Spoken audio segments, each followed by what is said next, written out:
अस्सलाम वालेकुम नाज़रीन, आप देख रहे हैं प्रोग्राम न्यूज़ नाइट। मैं हूं आपके साथ आपकी मेज़बान रमशा कमल। इस वक्त मैं मौजूद हूं कराची में दारुल सेहत हॉस्पिटल के बाहर और हम देख रहे हैं कि एक बहुत बड़ा मसला है कराची के अंदर, सिंध के अंदर, बल्कि पूरे पाकिस्तान के अंदर। वो मसला है कोविड के बाद डेंगू की जो सूरत हाल है वो बेकाबू होती नज़र आ रही है, क्योंकि डेंगू के मर्ज़ में बतदरीज इजाफा हो रहा है, केसेस में इजाफा हो रहा है। अगर आपको फिगर्स में शेयर करूं तो सिंध के अंदर सिर्फ और सिर्फ गुज़िश्ता 24 घंटों के दौरान जो 67 केसेस हैं वो अब तक रिपोर्ट हो चुके हैं। और अगर सिर्फ और सिर्फ अक्टूबर की बात की जाए तो 1716 केसेस हैं जो अब तक रिपोर्ट हुए। और अगर माह सितंबर की बात की जाए तो माह सितंबर में डेंगू केसेस की तादाद 603 थी, यानी 603 सितंबर और अक्टूबर में आके तादाद डबल से भी ज़्यादा हो गई। इस वक्त जो टोटल केसेस की तादाद है सिंध में अब तक जो पूरे साल में रिपोर्ट हुए हैं वो 3751 है। ये शरह तशवीश के मुताबिक बढ़ती जा रही है, क्योंकि डेंगू के केसेस में इजाफा हो रहा है। और जो रवा साल सिंध में डेंगू के बायस जो अमवात हुई हैं वो 15 अब तक हो चुकी हैं। जो डेंगू का मर्ज़ है वो बेकाबू होता नज़र आ रहा है। जो मरीज़ हैं उनको किस हद तक मुश्किलात का सामना करना पड़ रहा है। और जो दीगर बीमारियां हैं, जो मच्छरों के काटने से मलेरिया हो रहा है, टाइफॉइड है, इस वक्त वायरल बहुत ज़्यादा फैला हुआ है, तो इस पर डॉक्टर्स की क्या आरा है हम उस पर भी बात करेंगे। और जो पेशेंट्स हैं वो किस तरह से सफ़र कर रहे हैं, अस्पतालों में इस हवाले से क्या इंतजाम किए गए हैं, आज के न्यूज़ नाइट में हम आपको ये दिखाएंगे। तो आइए मेरे साथ। तो इस वक्त हम दारुल सेहत हॉस्पिटल के बाहर मौजूद हैं। ये वार्ड है जहाँ पर डेंगू के पेशेंट्स हैं। तो अंदर जाके देखते हैं कि क्या सूरत हाल है और जो डॉक्टर हैं वो भी हमारे साथ होंगे। पेशेंट से भी कुछ बात करेंगे कि क्या सिम्टम्स है, कैसी फीलिंग्स और अस्पताल के इंतजाम हैं वो कैसे हैं। तो आइए। तो इस वक्त मेरे साथ दारुल सेहत के सीनियर डॉक्टर मौजूद हैं, मोहम्मद अजहर साहब। उनको वेलकम करते हैं शो में। अस्सलाम वालेकुम। कैसे हैं सर आप? अल्लाह का शुक्र है आप। आजकल डेंगू के केसेस बहुत ज़्यादा जो है ना वो बढ़ते जा रहे हैं, इसकी क्या वजह है जो इतना ज़्यादा इजाफा हो रहा है? और आपको बेसिकली हम ये भी जानना चाहेंगे कि उसके जो सिम्टम्स हैं वो क्या हैं कि पता चले कि डेंगू फीवर है। दिस इज़ वेरी अनफॉर्चुनेट कि हमारे यहाँ पाकिस्तान में जो है डेंगू के केसेस जो है वो राइज पे हैं। इसकी जो है बेसिक वजह है वो सैनिटरी का ख्याल ना होना, सफाई सुथराई का ख्याल ना होना और मच्छरों की तादाद में बहुत होना और लोगों का इस डिज़ीज़ के बारे में ज़्यादा इल्म ना होना और केयरलेस होना। और वेरी अनफॉर्चुनेटली है कि वो उनसे इन्फेक्ट हो जाते हैं मॉस्किटो बाइट से। और इसके सिम्टम्स जो हैं वो स्टार्ट में मलेरिया से मिलते जुलते हैं। सही। शदीद बुखार आता है मरीज़ को और सारे जिस्म में बहुत पेन होता है, शिवरिंग होती है, स्वेटिंग होती है, उसका एपेटाइट लूज़ हो जाता है और इसके कोर्स में आगे चल के उसके प्लेटलेट्स डाउन हो जाते हैं और उसको जो है हेमोरेजिक फीवर का ख़तरा रहता है। अच्छा, कहाँ तक ये डेंगू फीवर जो है वो ख़तरनाक नहीं होता और कौन सी ऐसी बॉर्डर लाइन है जिसके बाद जो है ना वो पेशेंट को बहुत ज़्यादा क्यूरियस हो जाना चाहिए, फौरी तौर पे हॉस्पिटल जाना चाहिए? क्योंकि यहाँ पर तो लोग ज़्यादातर जब तक बहुत ज़्यादा हालत ख़राब ना हो जाए डॉक्टर्स को विजिट भी नहीं करते उस तरह से। ये बिल्कुल सही है कि हेल्थ केयर सर्विसेज में लोग जो है ज़्यादा हेल्थ केयर सर्विसेज को सीरियसली नहीं लेते, लेकिन मरीज़ को इस चीज़ का ख्याल रखना चाहिए कि अगर उसको उल्टियाँ शुरू हो जाए और उसको मोशंस लग जाएँ और उसका हाइड्रेशन लेवल नीचे हो जाए और उसको रिपीटेड सीबीसी कराने पे उसके प्लेटलेट जो है वो मुतवातर कम होना शुरू हो जाए, तो उसको चाहिए कि वो एज सून एज़ पॉसिबल जो है वो मेडिकल हेल्प सीख करे।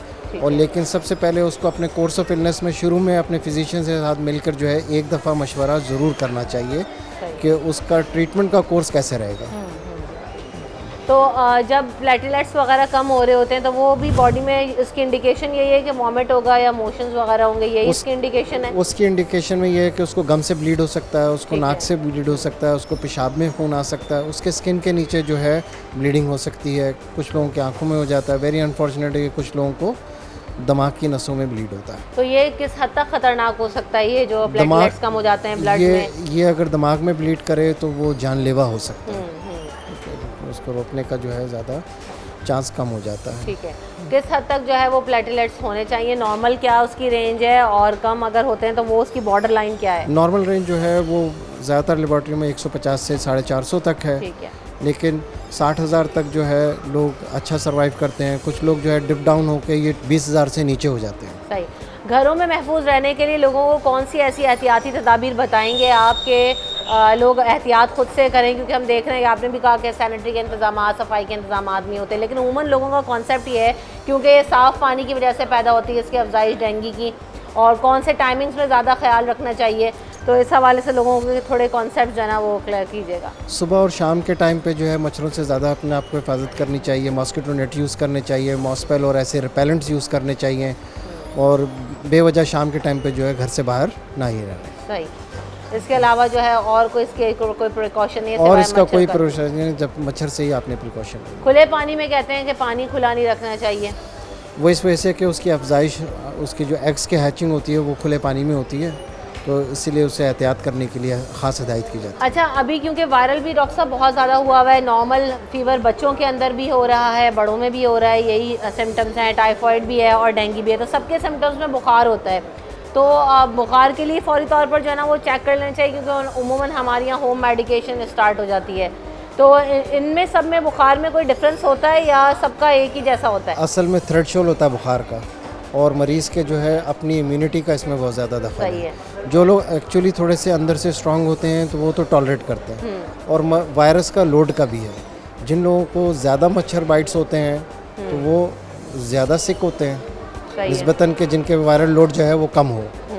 लोगों को जो है इसमें जो है अपनी खुराक का भी ख्याल रखना चाहिए, हाई प्रोटीन इंटेक पे रहना चाहिए, सही है। और अगर जो है बुखार 1 से 2 दिन में अगर उसमें सबसाइड नहीं हो रहा तो अपने डॉक्टर से रुजू करना। अच्छा, आपने खुराक की बात की, बिल्कुल खुराक का एक बहुत ज़्यादा अमल दखल है। लोग कहते हैं कि पपीते का जूस इस्तेमाल करें और जो है वो अनार का जूस इस्तेमाल करें, पत्तों का अरक निकाल के पिएं, तो ये सारी चीज़ें एप्लीकेबल हैं या इसके अलावा कौन सी ऐसी ग़िज़ाएँ या चीज़ें इस्तेमाल करनी ये चाहिए? साइंस में एप्लीकेबल नहीं है। ठीक है। ग़िज़ा में जो है हाई प्रोटीन डाइट पर रहें, ठीक है, छोटे मीट का इस्तेमाल करें, चिकन का इस्तेमाल करें, फ्रूट का इस्तेमाल करें, लेकिन चबाने वाली चीज़ों से नरम चीज़ों की तरफ ज़्यादा रहें।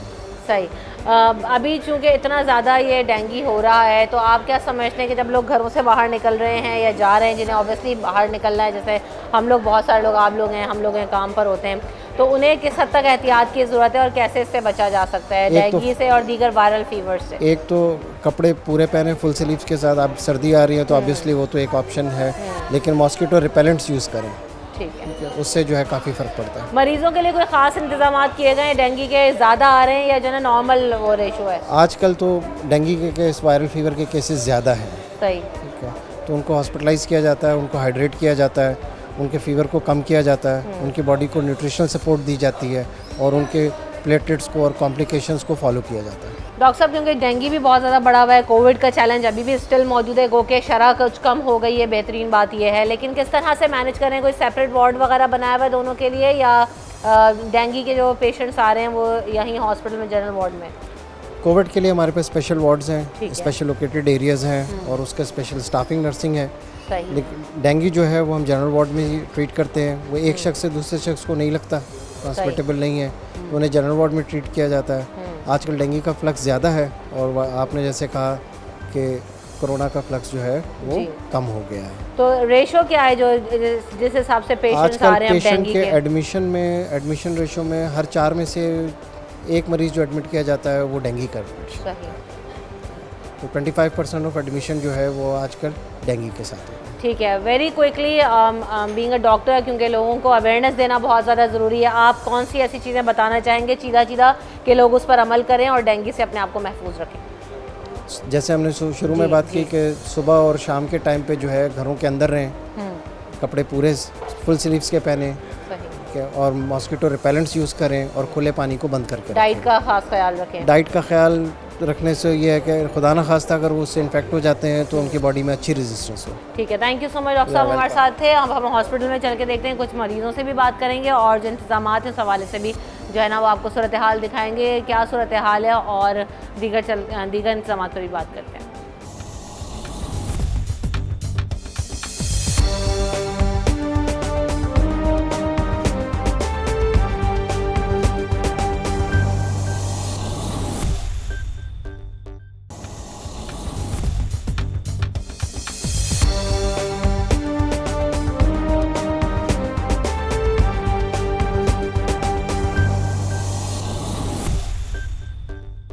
Welcome back in the show. तो इससे पहले हम बात कर रहे थे, डॉक्टर इजहार हुसैन साहब हमारे साथ मौजूद थे जिन्होंने बताया कि डेंगू फीवर में क्यों इजाफा हो रहा है और काफ़ी तादाद में पेशेंट्स अब यहाँ पर आ भी रहे हैं दारुस्सेहत हॉस्पिटल के अंदर। तो कुछ पेशेंट से भी साथ बात करेंगे, मेडिकल स्टाफ से और दीगर डॉक्टर से भी हम बात करने की कोशिश करेंगे कि क्या वजह है और जो ट्रीटमेंट वगैरह दिया जा रहा है उस हवाले से जो है ना वो कैसे इंतजाम हैं।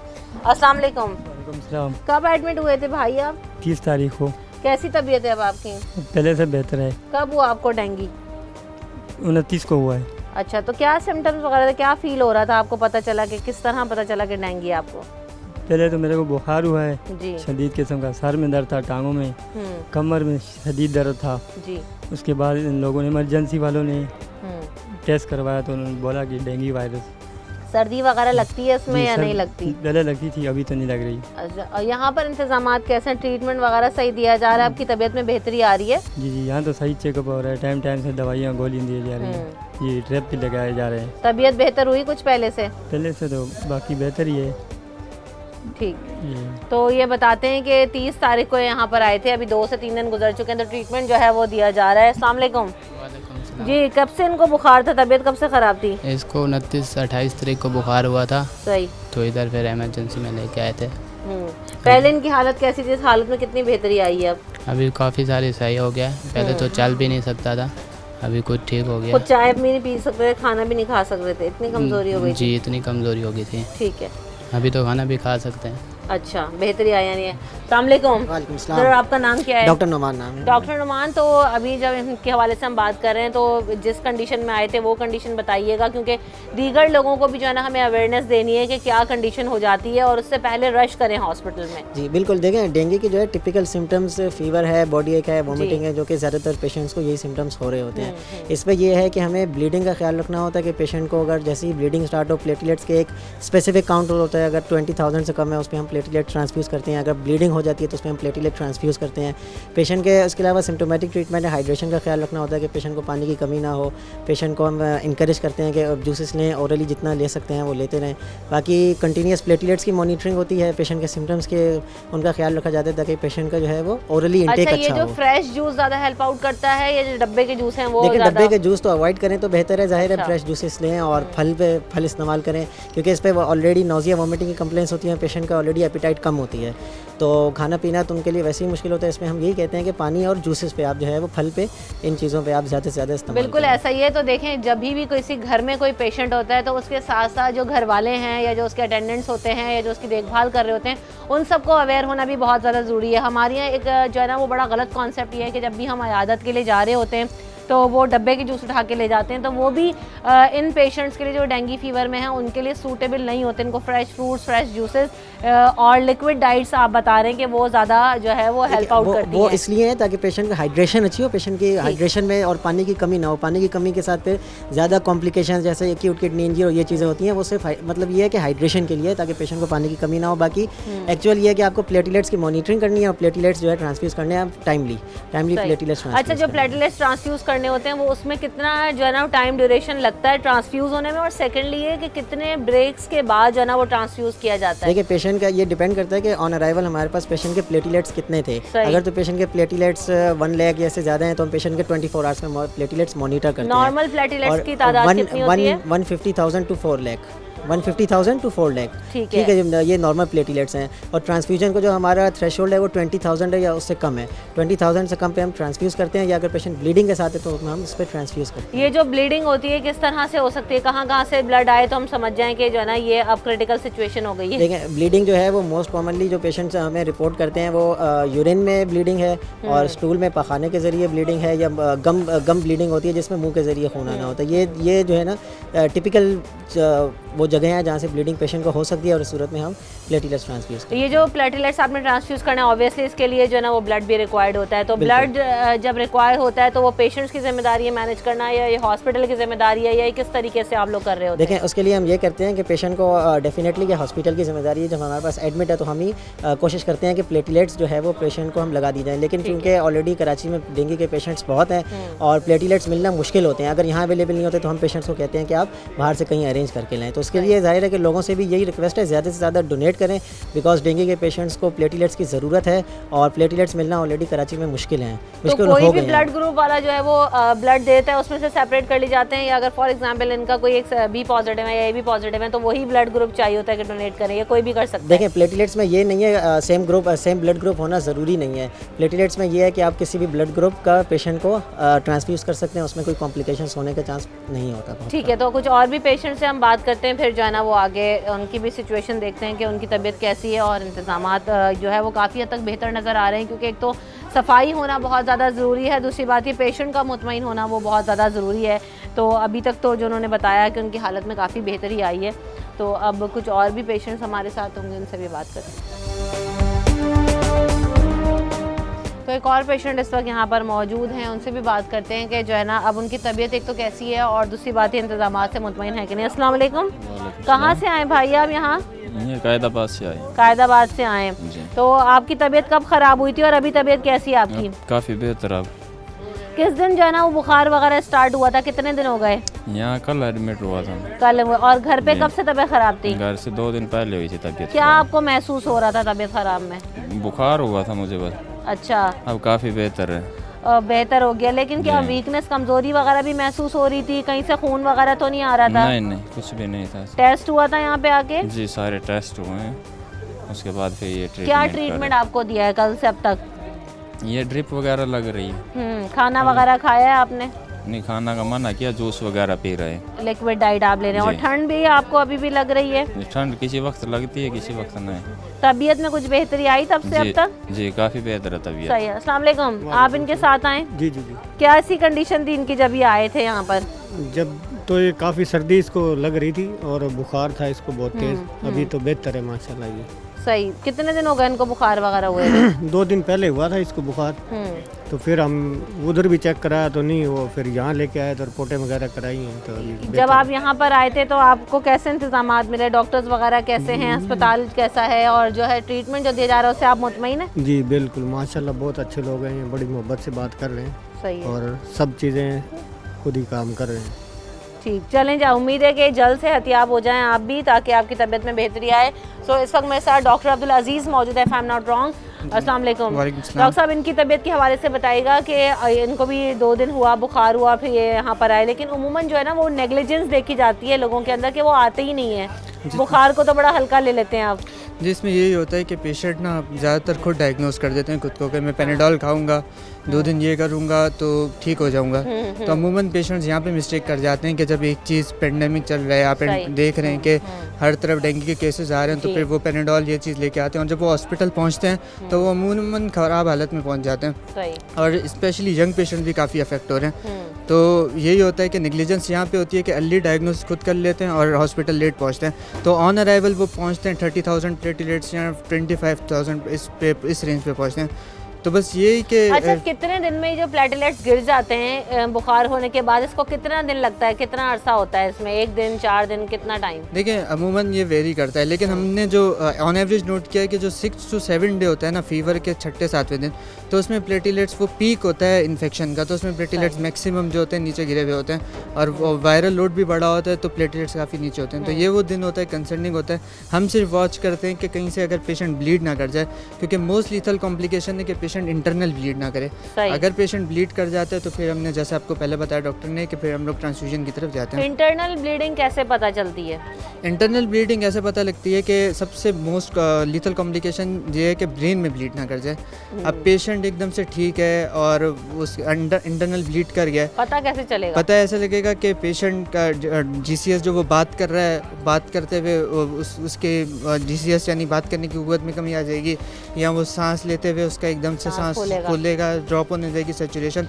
तो इससे इंटरनल ब्लीड का हमें आइडिया हो जाता है और हम फ़ौरन सीटी स्कैन करवाते हैं, जिससे हमें वो क्लियर कट पिक्चर आ जाती है। ये जो अमवात की शरह में भी देख रहे हैं कि कुछ हद तक इजाफा हो गया, क्योंकि पहले हम देखते थे कि डेंगू से अल्लाह का शुक्र था कि लोगों की जो है ना वो जान नहीं जा रही थी, लेकिन अभी फिर जो है ना वो 15 लोग इस साल में इनकी डेथ हुई है। तो इसकी क्या वजह आपको दिखाई देती है? ये है कि निग्लिजेंस पहली चीज़ के अवेयरनेस नहीं है लोगों को। अवेयरनेस हमारे यहाँ पे सोशल नेटवर्क है, वो अलग अलग चीज़ें भेज रहे होते हैं, तो लोग ना सोशल नेटवर्किंग ज़्यादा फॉलो करते हैं एज़ कम्पेयर के वो किसी सही जगह से ऑथेंटिक सोर्स से इन्फॉर्मेशन लें।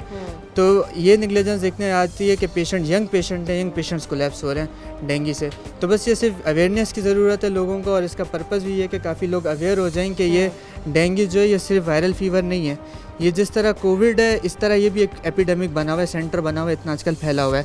तो इसको भी सीरियस लें, क्योंकि आपको नहीं पता होता कि आपकी बॉडी किस तरह रिएक्ट करे, आप कब वो कर दें। उमूमन ये जो आजकल वायरल भी चल रहा है वो एक से दूसरे को भी जो है ना वो ट्रांसफ्यूज होता है। वायरल फीवर, घर में एक का गला ख़राब हो जाए सभी बीमार होना शुरू हो जाते हैं, तो उससे कैसे बचा जा सकता है? और टाइफाइड में और डेंगू फीवर में और नॉर्मल फीवर में क्या फ़र्क होगा? ठीक है, जो पहले फीवर आता है हम लोग इसके ना एक अलग पिक्चर होती है। ये होती है कि फ़ीवर आया, फ़ीवर के साथ बॉडी एक्स वगैरह ये चीज़ें आ रही है, तो और क्योंकि एपिडेमिक भी चल रहा है तो हमारी पहली तरफ उस तरफ जाती है। अगर टाइफाइड होता है वो पेट की कंप्लेन कर रहा होता है और उसकी अलामात डिफरेंट होती हैं, तो ये वायरल फ़ीवर की अलामात इस पर हम लोग एग्जामिनेशन करते हैं, तो ये काफ़ी उससे टाइफाइड से मुख्तलिफ़ किस्म के देता है। इनिशियली स्टार्ट में तो एक जैसे सिम्टम दे रहा होता है, लेकिन जब हम लैब्स करवाते हैं, ये कराते हैं, तो हमें पता लगता है कि ये वायरल फ़ीवर लग रहा है। डेंगू के पेशेंट को रिकवर होने में कितने डेज लग सकते हैं? देखें, अगर एक यंग पेशेंट है, उसकी हाइड्रेशन अच्छी रखी, अर्ली वो हॉस्पिटल पहुंच गया, तो वो क्विक रिकवरी हो जाएगा। लेकिन अगर एक पेशेंट 6-7वें दिन में आ रहा है और उसने कोई ट्रीटमेंट नहीं किया हुआ, तो फिर ऑब्वियसली टाइम लग जाता है। लेकिन यंग पेशेंट्स अगर टाइमली आ गया और ट्रीटमेंट प्रॉपर स्टार्ट हो गया, तो हाइड्रेशन अच्छी हो गई, तो अमूमन 3-4 दिन जो है वो ठीक होकर चला जाएगा। और अगर कॉम्प्लिकेटेड हो जाए तो मामला तो 1 से 2 हफ्ते लग सकते हैं। कॉम्प्लिकेटेड तो फिर कहाँ पहुँच जाता है वो कुछ नहीं कह सकते कि किस कंडीशन में, क्योंकि पेशेंट एक्सपायर भी हो सकता है इस चीज़ में अगर वो बहुत ज़्यादा ब्लीड कर जाए।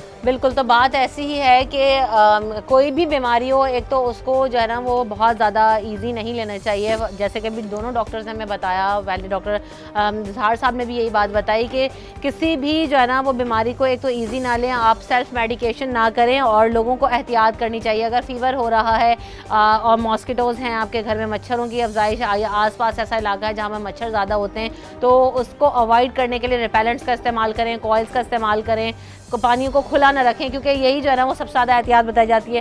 साफ़ पानी में मच्छर पैदा होता है, जो घरों में बाल्टियों में पानी होता है या जो है ना वो वॉशरूम्स के अंदर पानी होता है, उसमें भी ये मच्छर आ सकता है। देखिए, मच्छर की ना ब्रीडिंग साइट जिसको हम बोलते हैं, वो अमूमन जो है ना वो साफ़ पानी होता है। ठीक है। तो अगर आपके घर में आप पानी देख रहे हैं जमा है साफ़ पानी, तो कोशिश करें कि वो उनकी ब्रीडिंग साइट है, उधर ज़्यादा चांस होगा कि मच्छर जो है उधर ज़्यादा होंगे, फिर वो इन्फेक्ट करेंगे, फिर वो आपकी पूरी फैमिली इन्फेक्ट हो जाएगी। हमारे पास ये भी केसेस हैं कि एक फैमिली के 4 पेशेंट्स एडमिट हैं। सही। तो इस तरह के भी काफ़ी हुए हैं। तो ब्रीडिंग साइट्स डिस्ट्रॉय करें, रिपेलेंट्स यूज़ करें, और जो आपके घर पे विंडोज़ वगैरह इनको अच्छे कवर करें। स्पेशली इसका टाइम होता है कि अर्ली डॉन और जब शाम का टाइम होता है, सूरज जब ग्रूब हो रहा होता है, तो इस टाइम जो फजर और मगरिब के दरमियान जो है ना वो आप ज़रा ज़्यादा एहतियात करें। डॉक्टर नुमान, वेरी क्विकली, ये जो आप डाइट लेते हैं उसमें लोग कहते हैं कि आप पपीते का जूस इस्तेमाल करें या XYZ टोटके भी हो रहे होते हैं, उसके अलावा आप समझते हैं कि ये हेल्प आउट करता है, या कौन सी ऐसी चीज़ें शामिल होनी चाहिए डाइट में जिससे आपको एनर्जी मिले और आपकी इम्यूनिटी बूस्ट हो, वीकनेस ख़त्म हो? देखिए, साइंटिफिकली तो कोई ऐसी चीज़ प्रूवन नहीं है कि जिसमें हम कहें कि जैसे पपीते का जूस या इस चीज़ से प्लेटलेट्स बढ़ते हों, ऐसी कोई चीज़ साइंटिफिकली प्रूवन नहीं है। लेकिन बस हम एक चीज़ का एहतियात ये करते हैं कि पेशेंट को हाइड्रेशन अच्छी रखने का कहते हैं, बाकी ऐसी कोई चीज़ प्रूवन नहीं है कि जैसे सेब का जूस, पपीते का जूस या पत्ते वगैरह ऐसे प्लेटलेट्स इंक्रीज़ हों, ऐसी कोई चीज़ प्रूवन नहीं है। इम्यूनिटी और वीकनेस को ओवरकम करने के लिए लिक्विड डाइट बेहतर है या जो फ्रेश फ्रूट्स वगैरह हैं वो इस्तेमाल करते हैं? देखें, पेशेंट जो टॉलरेट करता है हम उनको दे देते हैं। अगर कोई पेशेंट रेगुलर डाइट भी टॉलरेट कर रहा है, हम वही एडवाइस करेंगे। जो पेशेंट टॉलरेट कर रहा है वही देंगे। तो ज़रा सी भी जो है ना वो नेग्लिजेंस वो आपको भारी पड़ सकती है, क्योंकि अमवात का भी खदशा हो सकता है। अगर ब्लड लॉस होता है, ब्लीडिंग होने लग जाती है, तो उसकी वजह से पेशेंट जो है वो डेथ की तरफ भी जा सकता है। तो आपने नेग्लिजेंस नहीं करनी है। अगर बुखार है, किसी भी किस्म का वायरल है, कोविड में भी बुखार होता है बहुत सारे लोगों को, डेंगू में भी हो रहा है, तो किसी भी किस्म की कोई नेग्लिजेंस नहीं होनी चाहिए। फौरी तौर पर you have to rush to the hospital, और यहाँ पर हमने आपको इंतजाम भी दिखाए। ब्रेक लेते हैं, ब्रेक के बाद आगे चलते हैं। बाहर भी हम कुछ लोगों से बात करेंगे और आपको सिचुएशन दिखाएंगे।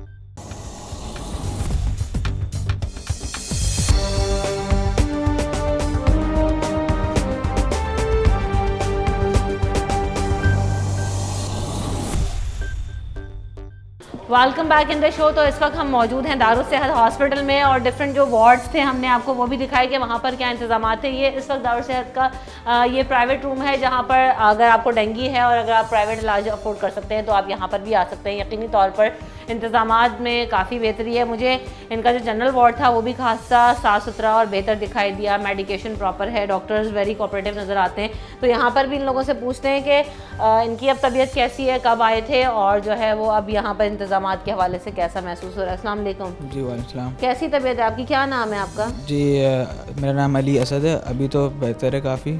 मैं मतलब ट्यूसडे से मैंने ज्वाइन किया था यहाँ पे और सैटरडे को मेरी तबीयत काफ़ी ज़्यादा ख़राब हुई थी। रात में अचानक मुझे बुखार चढ़ा था तो वो टेम्परेचर 2-3 दिन कंसेक्यूटिवली जो है 104 रहा।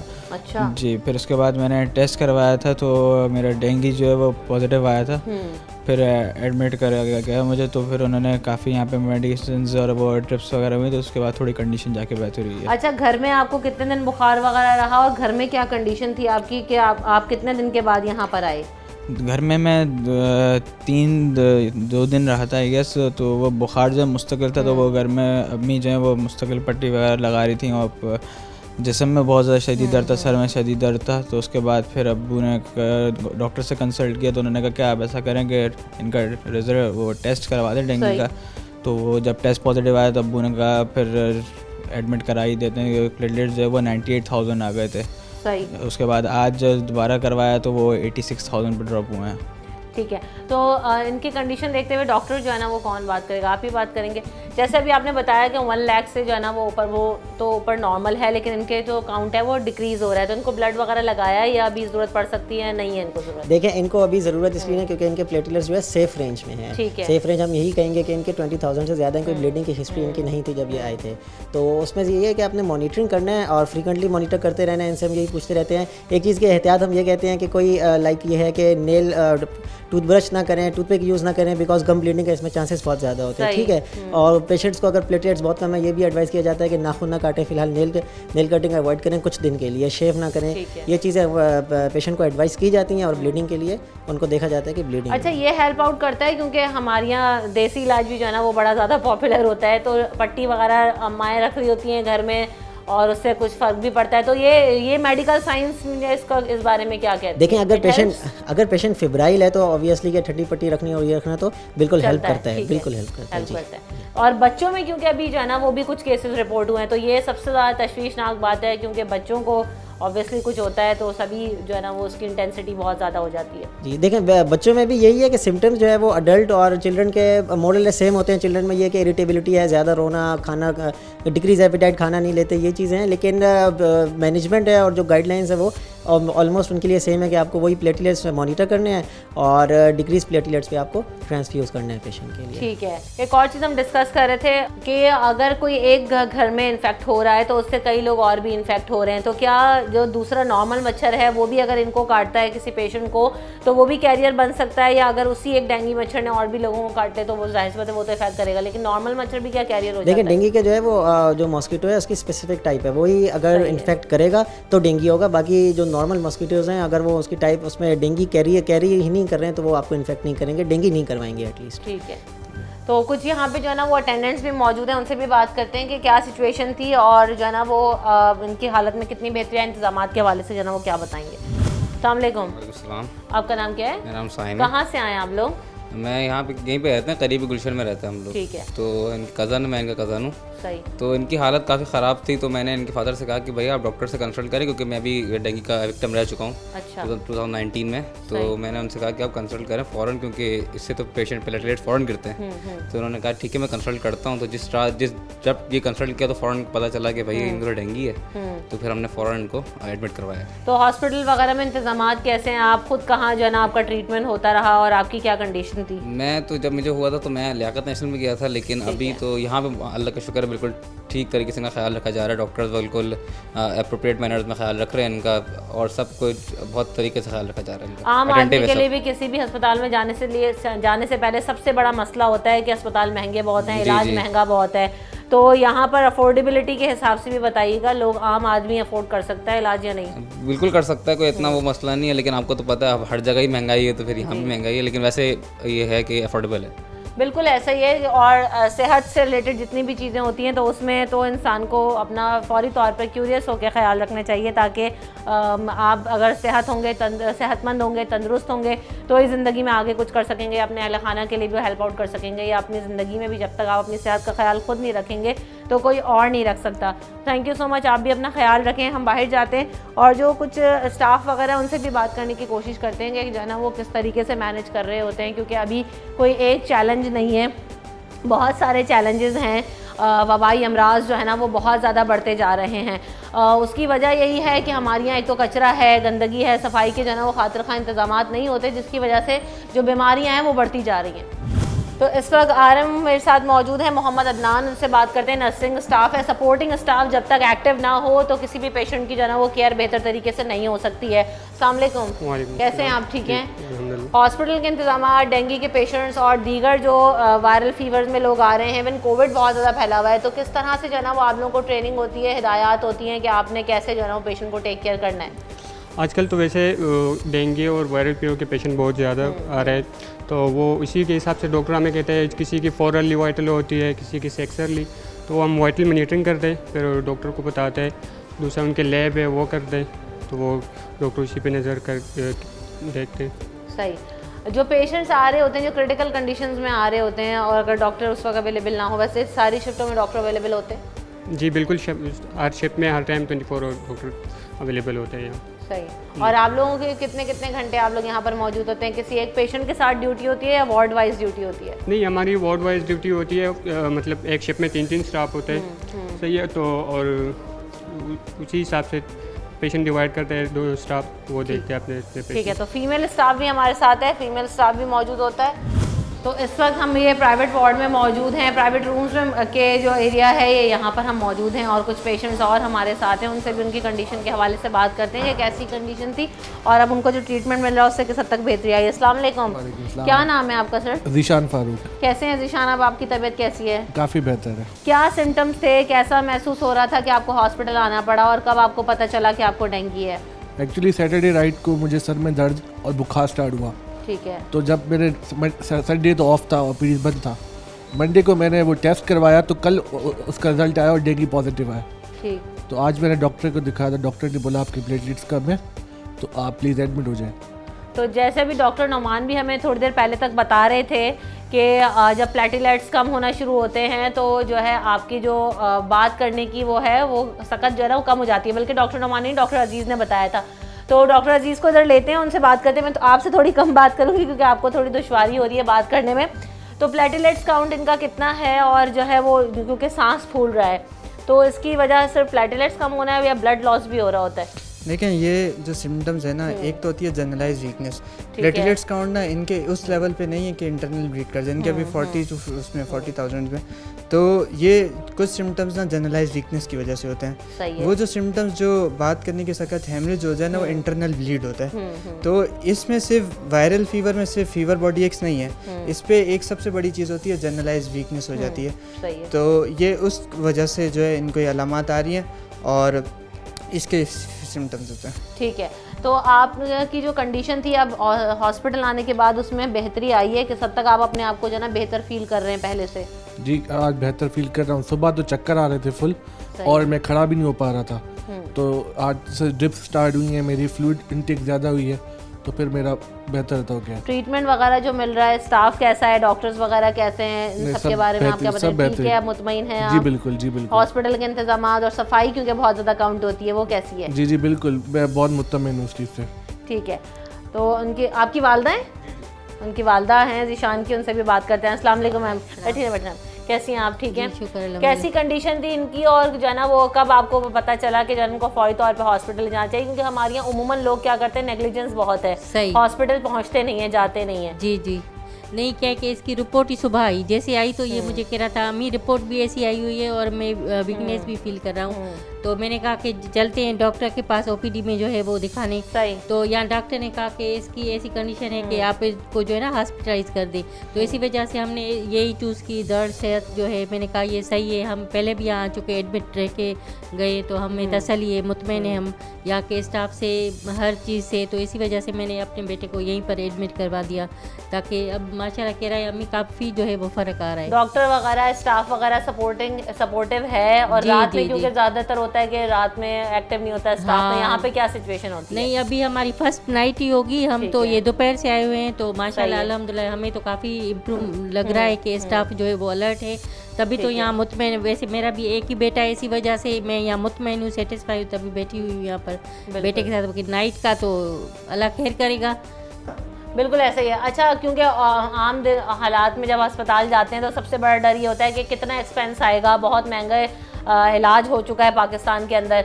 यहाँ पर क्या सूरत हाल है, मैनेजेबल है लोगों के लिए या जो है ना वो बहुत महंगा है? नहीं, वो भी सही है, रीजनेबल है। देखिए हम भी अपनी सहूलत भी देखेंगे, जहाँ हमारा पेशेंट ठीक भी हो जाए। बाकी आप महंगाई तो आपको पता है हर जगह पे वही हालत हो गई, तो इसी वजह से जो है अल्हम्दुलिल्लाह हम यहाँ सेटिस्फाई है। मेडिकेशन वगैरह प्रॉपर टाइम से दी जा रही है? हाँ, अच्छा, डाइट वगैरह के हवाले से आपको क्या बताया कि अभी घर से मंगवाना है या अस्पताल जाना वो खुद प्रोवाइड करेगा? नहीं, या ओनली ड्रिप्स पे रहेंगे? नहीं, मैंने पूछा, मैंने कहा अगर घर से हम मंगवाएं, तो उन्होंने कहा नहीं, आपको इधर जो है पेशेंट को मिल जाएगी वो डाइट के हिसाब से। ये हमें दोपहर का तो इन्होंने दिया है ना डाइट के हिसाब से, बाकी अब रात को देखें हम।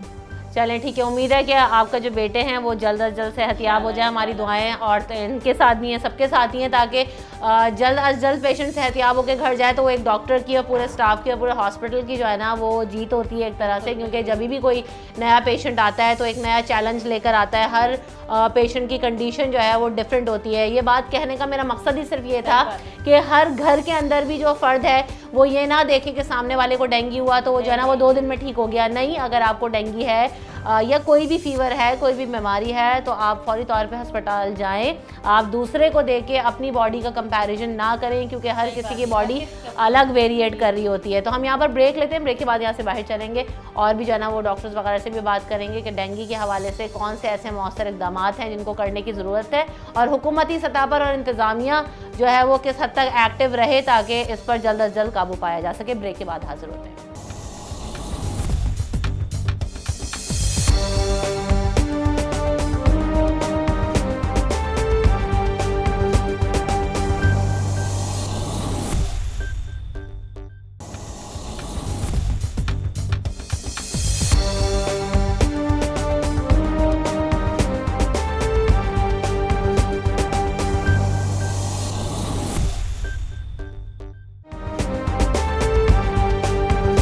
Welcome back in the show. तो इस वक्त हम मौजूद हैं दारुल सेहत हॉस्पिटल के अंदर और आज हम बात कर रहे हैं डेंगू के हवाले से, क्योंकि डेंगू जो है वो बहुत ज़्यादा फैलता जा रहा है। शुरू में मैंने आपको बताया था कि इसकी शरह में जो है वो इजाफा हो रहा है। सितंबर की फ़िगर्स की अगर बात की जाए तो 603 केसेस थे, लेकिन अब ये बढ़कर जो फिगर है अक्टूबर में तजावुज़ कर चुकी है सिंध भर में, और 1700 से ज़ायद केसेस यानी डबल से भी ज़्यादा डेंगू के केसेस रिपोर्ट हो रहे हैं। डॉक्टर से हम जो बात कर रहे हैं और डॉक्टर से हमें बताया कि इतनी नेग्लिजेंस जो है वो अच्छी नहीं है, क्योंकि आम तौर पर अभी जो मौसम चेंज हो रहा है तो उसके अंदर बुखार भी लोगों को आम तौर पर हो रहा है, यानी जो नॉर्मल बुखार होता है, नॉर्मल फ़ीवर होता है। लेकिन नॉर्मल फ़ीवर को भी इग्नोर नहीं करना है। अगर आपकी कंडीशन जो है वो 1 से 2 दिन में बुखार नहीं उतरता तो फौरी तौर पर आपको चाहिए कि आप हॉस्पिटल जाएं और हॉस्पिटल में जाके किसी भी डॉक्टर से चेकअप कराएं, क्योंकि अभी जो बीमारियां चल रही हैं, जिस तरह से कोविड का एक बड़ा चैलेंज है, उसमें भी एक मेजर सिम्टम है आपको पहले बुखार होता है।